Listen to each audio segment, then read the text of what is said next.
Hi everyone, thank you all for attending my talk. My name is Evan, and I work in Mert Sabuncu's lab. This project was done in collaboration with Eugenio and Adrian. In this presentation, I will discuss about an auto-encoder strategy for adaptive image segmentation. Many of the state-of-the-art algorithms for segmentation require supervision, meaning that we have to have an image and label paired during training. Unfortunately, manual delineation or labeling of the brain requires a set of experts, a lot of time and money. In fact, it can take up to a week to properly label a brain.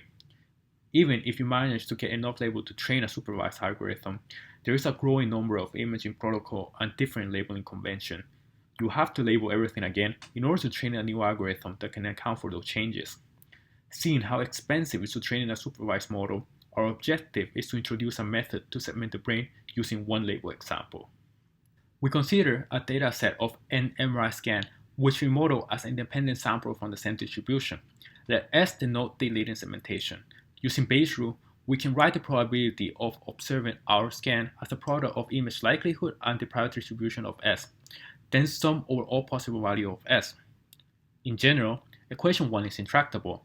Instead of optimizing the equation directly, we often optimize the evidence lower bound or elbow.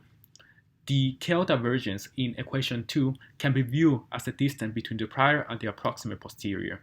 The KL divergence term can be made analytically computable. The expectation term in equation 2 is the average log likelihood of the observed data. We follow the conventional variational autoencoder framework or VAE to optimize the elbow. In this setup, the approximate posterior is computed through a neural network called encoder with parameter 5. And the image likelihood is computed through another neural network called decoder with parameter data.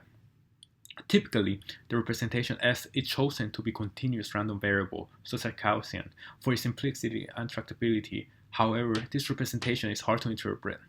In our work, we decide to map our input to a semantic meaningful representation. Therefore, a natural choice for the approximate posterior is the voxel-wise independent model. In equation 4, cat is the categorical distribution at each pixel j. In this model, the encoder assigns each voxel a unique discrete anatomical label. As for the image likelihood, we follow the convention in using additive Gaussian noise. Finally, our single label example comes into play as the prior of our model.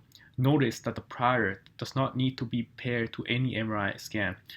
Therefore, it can come from any imaging modality.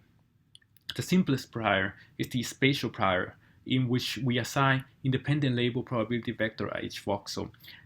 This can come from a probabilistic atlas or a blur segmentation from one of your subjects. We call our model Segmentation Autoencoder or SAE. Let's go over our architecture. We first pass our input scan into a unit in order to obtain the latent representation, which is also our segmentation. Since our latent representation is categorically distributed, we use straight-through Gumbel softmax in order to sample and allow backpropagation. Finally, we pass our sample segmentation to a simple network for reconstruction. Like any autoencoder, we measure the quality of reconstruction. At the same time, our model enforces that our latent representation is similar to the prior or your single label using the KL divergence. We evaluated our algorithm in the Buckner dataset, which consists of T1 weighted MRI scans and 12 regions of interest.